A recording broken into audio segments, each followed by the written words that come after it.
ये बताना चाहूँगा, इस वीडियो को आप प्लीज़ लाइक, शेयर और सब्सक्राइब ज़्यादा से ज़्यादा करें, ज़्यादा से ज़्यादा ग्रुप में शेयर करें। धन्यवाद। देखते हैं आगे। देखो दूसरा परिवर्तन आ रहा है अपने पास, रासायनिक परिवर्तन। भौतिक परिवर्तन अपन ने पढ़ लिया दोस्तों, अब पढ़ रहे अपन रासायनिक परिवर्तन। अब देखो रासायनिक परिवर्तन क्या है। भौतिक परिवर्तन अपन ने पढ़े थे, भौतिक परिवर्तन दोस्तों अपन ने पढ़े थे कि उसमें केवल भौतिक गुण बदल रहे थे, और इसमें बदल रहे अपने पास रासायनिक गुण बदलेंगे। देखो परिभाषा क्या है कि वह पदार्थ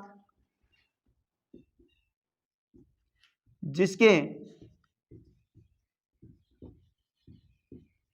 केवल रासायनिक गुण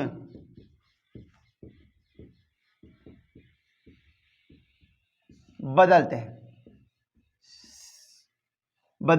हैं, सीधी सी परिभाषा, शॉर्ट परिभाषा, वह पदार्थ जिसके केवल रासायनिक गुण बदलते हैं। फॉर एग्जांपल देखते हैं, इसके उदाहरण देखते हैं। उदाहरण देखते हैं दोस्तों, दूध का जमना, दूध का जमना,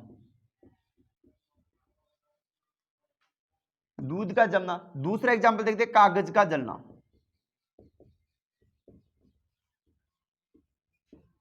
अब सुनो, दो एग्जांपल लिए अपन ने। अब सर रासायनिक परिवर्तन में दूध का जमना अपन ने एग्जांपल लिया, इसके गुण की मैं बात करूं, देखो इसी उदाहरण को अपने परिभाषा में सेट करें तो देखो रासायनिक गुण, क्योंकि दूध पहले दूध था, क्योंकि दूध में अपन को पता है कि कैसीन प्रोटीन पाई जाती है,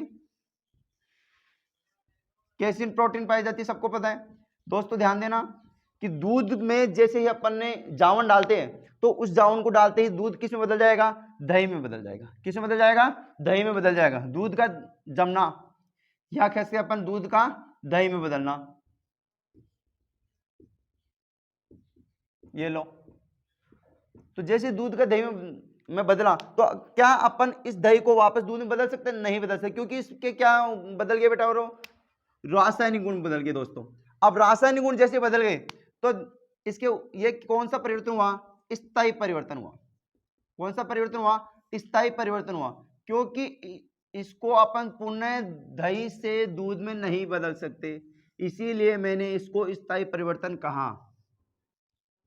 स्थायी परिवर्तन होता है, क्या होता है, स्थायी परिवर्तन होता है रासायनिक गुण, क्योंकि इसके रासायनिक गुण बदले, भौतिक गुण नहीं बदले। क्योंकि भौतिक गुण क्या था कि दूध पहले भी सफेद था तो दही भी क्या था, सफेद ही है, इसलिए इसके भौतिक गुणों में कोई परिवर्तन नहीं हुआ। इसके परिवर्तन हुआ तो किस में हुआ, रासायनिक गुणों में परिवर्तन हुआ। क्योंकि दूध पहले कैसे था, मीठा था, तो दही कैसे बन गया दोस्तों, दही कैसे बना दोस्तों, खट्टा हो गया। क्यों हो गया, क्योंकि उसके रासायनिक गुणों में क्या हो गया, परिवर्तन हुआ। ठीक है, अब देखो इसके गुण, एक गुण बताया मैंने, ये परिवर्तन क्या होता है, स्थायी परिवर्तन होता है। दूसरा गुण की अगर मैं बात करूं, यह परिवर्तन अग्रिम दिशा, अग्रिम दिशा में ही संभव है। ठीक है दोस्तों, अब इसके बाद में अपन पढ़ेंगे समीकरण के बारे में। समीकरण में अभिकारक को, देखो अपन पढ़ रहे समीकरण को लिखने के चरण निम्न है। ठीक है, पहला चरण बता रहा हूं, समीकरण में अभिकारक को दाईं ओर लिखते, दाईं ओर, जबकि उत्पाद को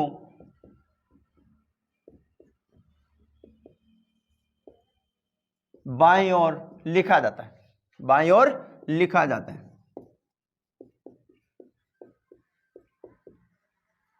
दूसरा चरण की बात करूं मैं, समीकरण में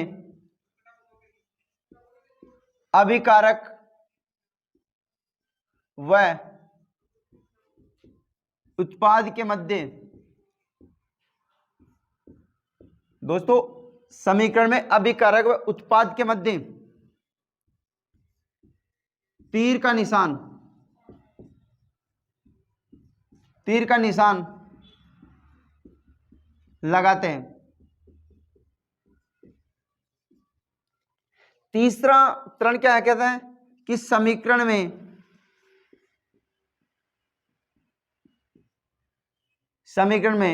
दो या दो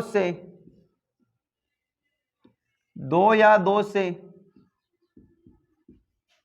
अधिक यौगिक हो तो उनके मध्य प्लस का निशान, उनके मध्य प्लस का निशान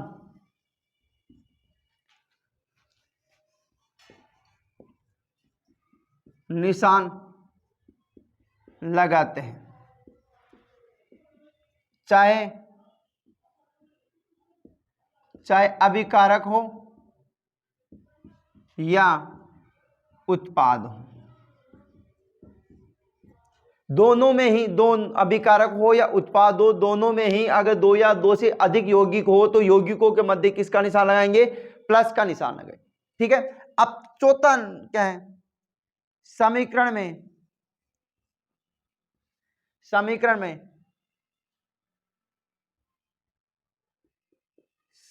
में अगर कोई यौगिक में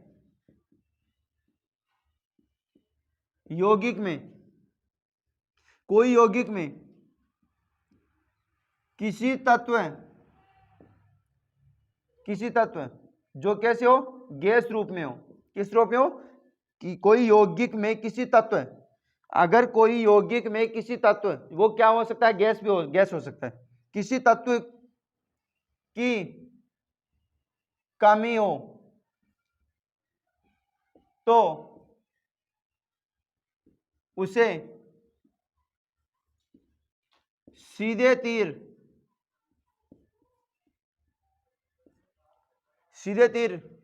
से दर्शाते हैं।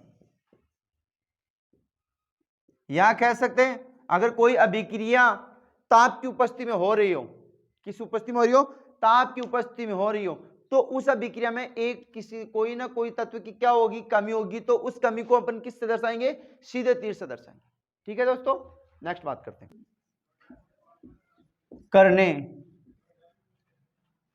करने की हीट एंड ट्रायल विधि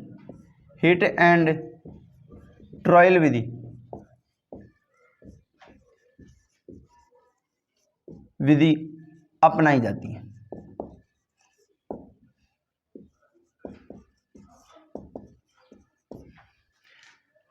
समीकरणों को संतुलित करने की हीट एंड ट्रायल विधि अपनाई जाती है। देखो कैसे, क्या होता है। देखो जैसे for example zinc sulphate plus 2KCl, यह समीकरण ले लिया मैंने। तो अब इसके मध्य क्या कराएंगे? अभिक्रिया करवाना है ना। तो देखो संतुलित समीकरण किस प्रकार से करना है, इसके मध्य पहले अपन को अभिक्रिया करवानी है। अभिक्रिया कैसे करवाते हैं वो भी सुनो। देखो कोई भी किसी भी अभिक्रिया में अभिकारक के मध्य, अभिकारक में दो या दो से अधिक यौगिक होते हैं। अब उन यौगिकों में, उस यौगिकों में भी दो या दो से अधिक तत्व होते हैं। तो पहला तत्व क्या मानते हैं अपन? प्लस मानते हैं। दूसरा क्या मानते हैं? माइनस मानते हैं। उसी प्रकार से पहला प्लस तत्व, दूसरा क्या होता है? माइनस। इधर वाले यौगिक का प्लस और इधर वाले यौगिक का क्या मानते हैं? माइनस मानते हैं। तो क्या हो गया? Zinc chloride. और इधर वाले प्लस का इधर वाले माइनस से जोड़ेंगे तो क्या हो जाएगा? K2SO4। ठीक है। अब ये हो गया अपने पास ये अभिक्रिया। अब इस समीकरण को, अभिक्रिया हो गई, इस अभिक्रिया को क्या है कि अपन को प्रतीकों के रूप में लिखा, तो उसको क्या कहेंगे? अपन समीकरण कहेंगे ना। अभी मैंने बताया दोस्तों। अब देखो इसको हीट एंड ट्रायल विधि के माध्यम से अपन को संतुलित करना है। वो देखो बीच में मैंने क्या लिख दिया? ओब्लिक लाइन खींच दी। अब इसमें देखो किसी भी एक तत्व को पकड़ लो, किसी भी एक तत्व को लेते हैं। देखो जिंक ले ली मैंने, क्योंकि अभिकारक और उत्पाद दोनों का द्रव्यमान अपन क्या रखना है? बराबर रखना है, इक्वल। देखो योग अभिकारक में से मैंने किसी एक तत्व को लिया, जिंक ले लिया। अब जिंक की संख्या कितनी है अभिकारक के अंदर? एक है ना, और नहीं है ना, तो एक लिख दिया। ठीक है। अब देखो एक इंटू और कोई एक संख्या नहीं, तो एक है, तो बराबर कितनी हो गई? एक हो गया। इसके बाद में मैंने सल्फेट को ले लिया, सल्फर को ले लिया मैंने। क्या ले लिया? सल्फर। इसमें भी सल्फर भी एक ही है, तो एक इंटू एक इक्वल टू क्या हो जाएगा? एक। इसके बाद में मैंने ऑक्सीजन ले लिया। क्या ले लिया? ऑक्सीजन। एक ही जगह अभिकारक में, अभिकारक में एक जगह ही है, दो जगह नहीं है ना ऑक्सीजन। तो देखो एक इंटू संख्या कितनी इसकी? 4 लग रही है, तो क्या हो गया? एक इंटू 4। अब अपन को क्या देखना है? के भी देखना है, पोटेशियम जिसको बोलते हैं। पोटेशियम की संख्या कितनी है दोस्तों? ध्यान देना, पोटेशियम संख्या एक पूरे अभिकारक में एक ही जगह पे है, और कहीं पे नहीं है, एक जगह यहाँ पे। तो देखो एक जगह पे है, तो संख्या कितनी इसकी? कितने भाग अणु है इसके? 2 है ना, तो 2 मल्टीप्लाई कितनी होगी? Equal to 2। और Cl की संख्या कितनी है? ये भी अपन को देखना पड़ेगा। तो Cl की संख्या भी अपन को देखना, क्योंकि मैंने बताया था किसी भी यौगिक में अगर कोई आगे की ओर संख्या लग रही है तो वो संख्या उस सॉरी दोस्तों, उस यौगिक में सभी तत्वों के लिए वो संख्या मान्य होगी। तो अगर पोटेशियम के 2 लग रही है तो कैल्शियम के लिए भी क्या, क्लोरीन के भी संख्या कितनी होगी 2। तो क्लोरीन की संख्या कितनी होगी 1 × 2 तो इक्वल टू कितने हो गए 2। अब इस द्रव्यमान को अपन को जोड़ना है, योग कर लेना है। तो 2 और 2 कितने हो गए 4 4 8 2 10। अभिकारक का द्रव्यमान कितना आ गया 10। उसी प्रकार से इसका भी द्रव्यमान कितना होना चाहिए 10 ही होना चाहिए। वही विधि क्या कहलाएगी, हीट एंड ट्रायल विधि। देखो इसका भी मैंने जिंक ले लिया सबसे पहले, तो zinc into 1 equal to 1। Chlorine की बात करूं मैं, क्लोरीन यहाँ पे 2 लग रहा है, तो देखो 1 × 2 इक्वल टू कितने हो गए 2। पोटेशियम की अगर मैं बात करूं तो पोटेशियम की कितने लग रहे हैं पता है ना आपको, दिख रहा है 2। तो देखो 1 × 2 की बात करूं मैं 2। सल्फर की बात करूं तो सल्फर की कोई संख्या नहीं लग रही ना, तो देखो 1 × 1 हो जाएगा, तो क्या हो जाएगा 1। ऑक्सीजन की संख्या कितनी लग रही है 4 लग रही है, ऑक्सीजन की संख्या कितनी लग रही है 4। तो 1 × कितनी हो गई 4, तो क्या हो जाएगा 4। तो इसका योग कर लो अपने पास, 4 1 5 2 7 2 9 1 10। तो इसका भी द्रव्यमान 10 आ रहा है, इसका भी द्रव्यमान क्या हो गया 10। तो इसका मतलब क्या है कि यह समीकरण या यह अभिक्रिया हमारे पास कौन सी अभिक्रिया है, संतुलित है। यह समीकरण कौन सा है, संतुलित है, ठीक है। तो इसी प्रकार से अगर अपन संतुलित करते हैं तो वो विधि क्या कहलाएगी, हीट एंड ट्रायल विधि। ठीक है दोस्तों, आगे देखते हैं।